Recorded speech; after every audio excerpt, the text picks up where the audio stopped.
Si ce n'est pas le début d'une guerre commerciale, cela y ressemble fort. La Chine a décidé hier de baisser ses taxes d'importation sur les véhicules.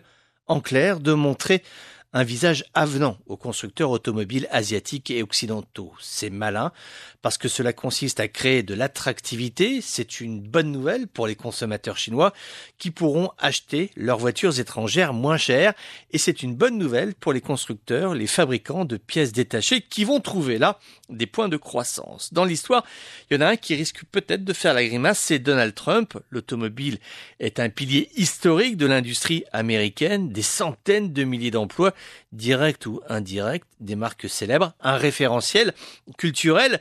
La voiture et les États-Unis, ce n'est pas une petite histoire. Eh bien, que font les Chinois? Ils captent du dynamisme économique, de l'offre, de la demande. Tout communiste soit-il, ils appliquent des méthodes très offensives, en jetant déjà Donald Trump, relativisant. Oui, c'est pas grave, ça ne change rien fondamentalement. Et il a raison. Fondamentalement, ça ne change rien parce que fondamentalement, les États-Unis sont en recul. Ils ont été le moteur de l'économie mondiale.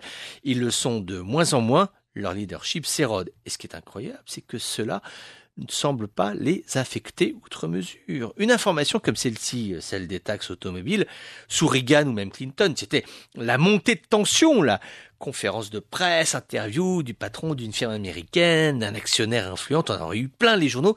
Là, ça passe parce que nous commençons à intégrer l'idée que la première puissance mondiale n'est plus tout à fait la première puissance mondiale. Et ce qui est vrai sur le volet économique, l'est aussi sur le volet diplomatique. Durant des années, Washington a surfé sur ce qu'on a appelé l'American Life, la vie américaine. Chewing-gum, cinéma, rock'n'roll, la petite maison dans la prairie.